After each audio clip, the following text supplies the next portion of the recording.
ভারতীয় ভিসার স্লট বাণিজ্য এটা কি আদৌ কি বন্ধ হওয়া সম্ভব কিনা, বন্ধ হওয়ার কোনো চান্স আছে কিনা, অথবা এই স্লটটা কেন লাগে বা এই স্লট থেকে পরিত্রাণের উপায় কি, এটা কি ভারত সরকার চাইলে কি হয়ে যাবে কিনা।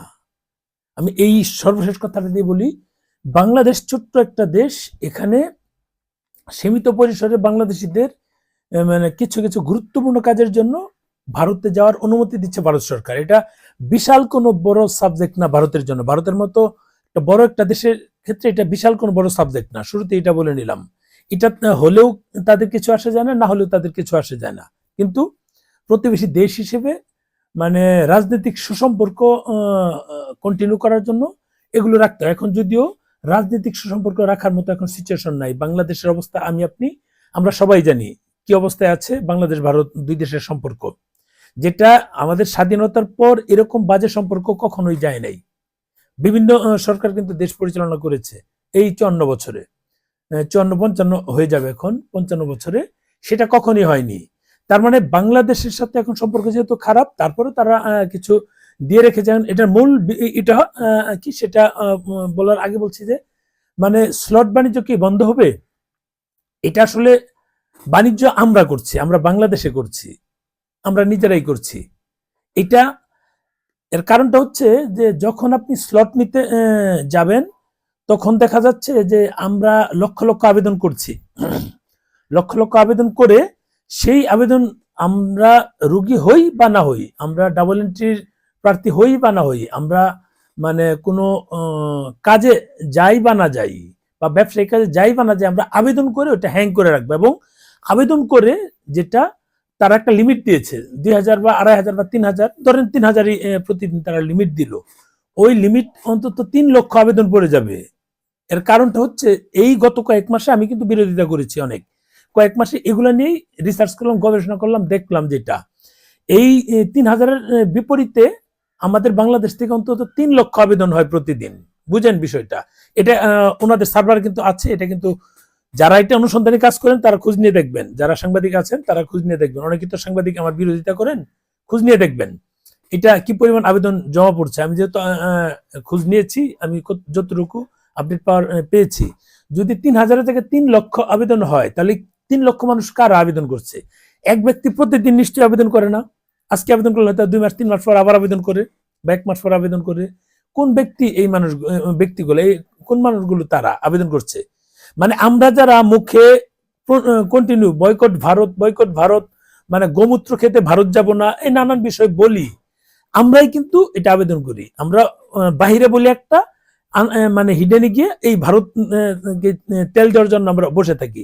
এর জলজান্ত প্রমাণ হচ্ছে তারেক জিয়ার সঙ্গে এই ভারতের পররাষ্ট্রমন্ত্রী এসেছিলেন দেখা করতে। আমি রাজনীতি কথা বলতে চাই না, কিন্তু ভারত যেহেতু সাবজেক্ট এখানে এটা বলতে হচ্ছে।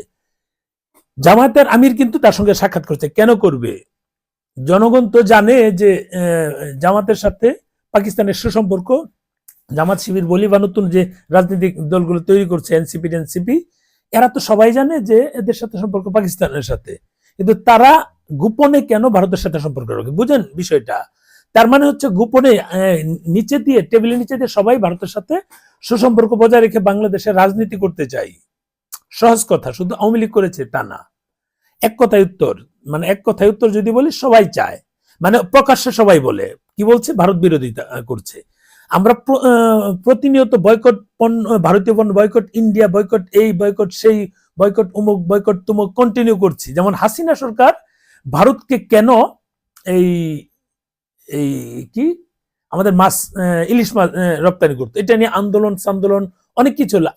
আবরার ফাহাদ না কি ছেলেটা মারা গেল বুয়েটের, এগুলা নিয়ে পড় দিয়ে কিন্তু তার একটাই মানে বিষয়টা খেয়াল করবেন, তখন থেকে কিন্তু রাজনীতি চলে। আর এখন এই সরকার হাসিনার চেয়ে বেশি পরিমাণ মানে এই পাঠাচ্ছে, কি বলে ইলিশ মাছ পাঠাচ্ছে। তার মানে কি বুঝেন, মুখে আমরা যতই বলি, এই যে আসিফ নজরুল আইন উপদেষ্টা, কাউকে নিয়ে কথা বলা যাবে না, আপনার নামে মামলা হয়ে যাবে, আপনাকে তুলে নিয়ে যাবে, কথা বললেও ভয়ে থাকি কখন কি হয়।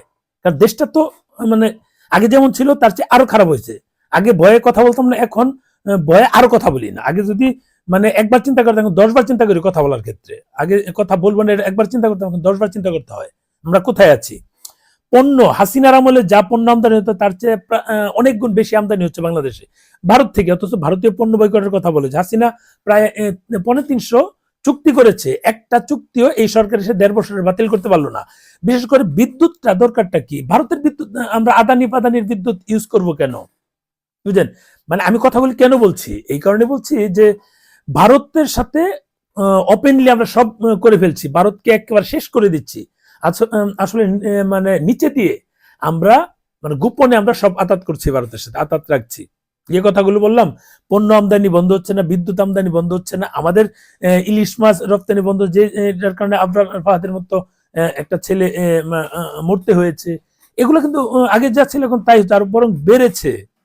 কেন বেড়েছে? তার মানে বিষয়টা কি? মানে স্লট বাণিজ্য কি এটা মানে বন্ধ হওয়ার কোনো বিষয় আছে কিনা? এখন স্লট বাণিজ্যের কথাতে আসছি, মানে আমরা সবকিছুই মানে এই মানে বিরোধিতা করি, কিন্তু গোপনে তাদের সাথে সম্পর্ক রাখি।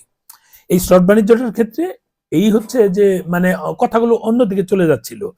স্লট বাণিজ্য বন্ধ হবে না এই কারণেই, কারণ এই যে বললাম না, আমরা 3000 আবেদন ওরা অ্যাকসেপ্ট করলে আমরা 3 লক্ষ আবেদন করে থাকি।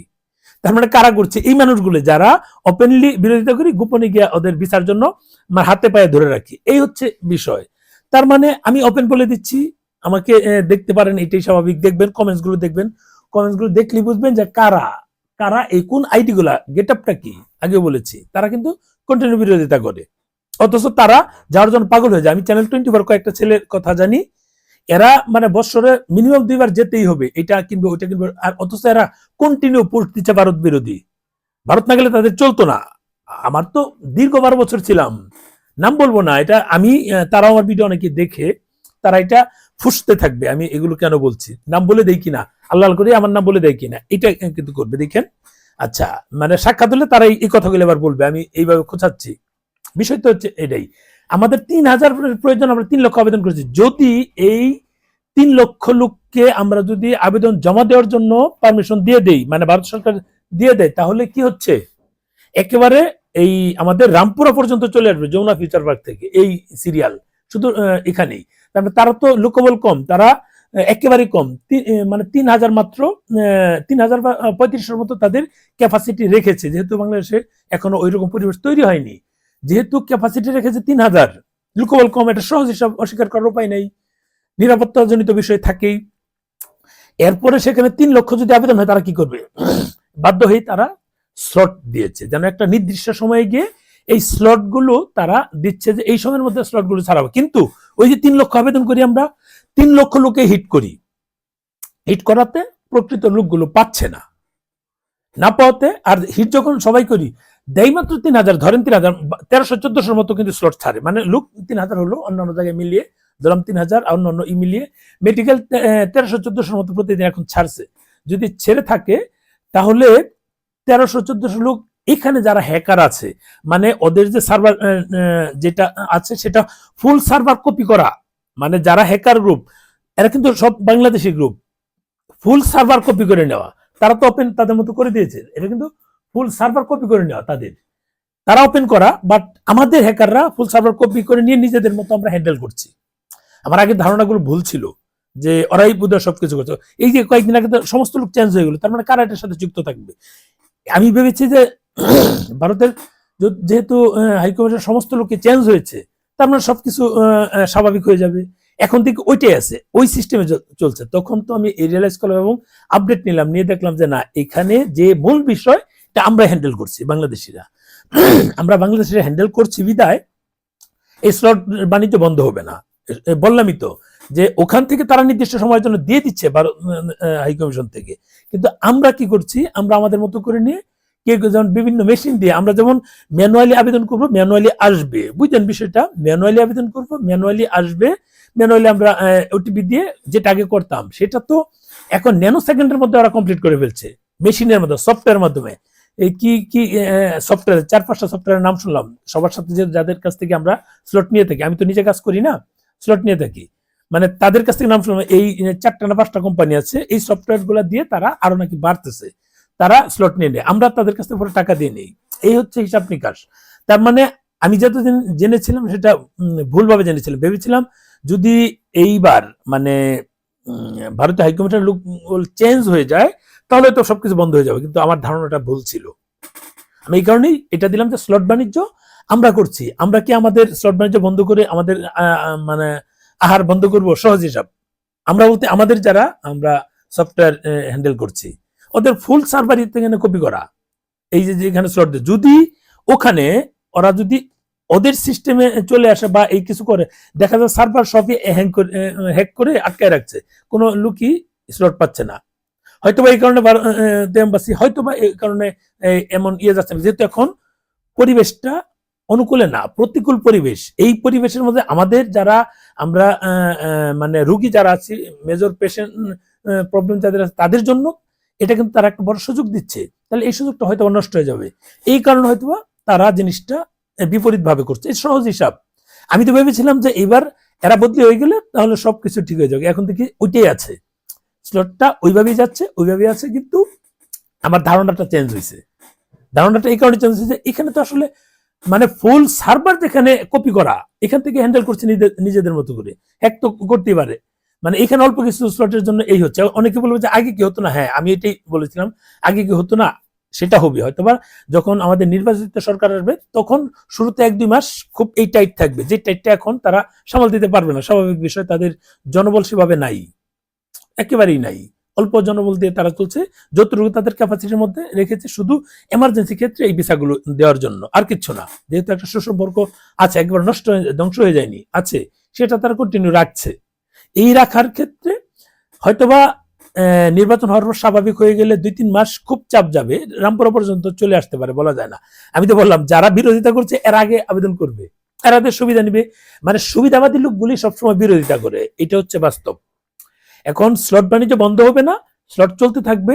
যদি মানে ফুল ওপেন করে তাহলে এই যে ফুল গেরাকলে পড়ে যাবে, যেহেতু তাদের জনবল নাই, লোকবল কম।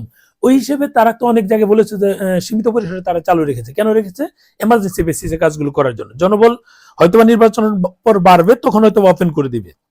তখন ওপেন করে দিলে যেটা মানে আমাদের জন্য ভালো হবে, আলটিমেট আমাদের জন্য ভালো হবে। কিন্তু স্লট বাণিজ্য আমরাই করছি, এটা আমরা কখনো চাচ্ছি না। অনেকেই আমার কথায় বিরক্ত হয়, দেখবেন যারা বিরক্ত হয় সবগুলো এজেন্সি, বিভিন্ন এজেন্সি, খেয়াল করে দেখবেন যে ওদের তো আখের নষ্ট হচ্ছে। আমি এগুলো বলে দিচ্ছি, কারণ আমরাই তো এই মানে স্লট বাণিজ্যগুলো করছি।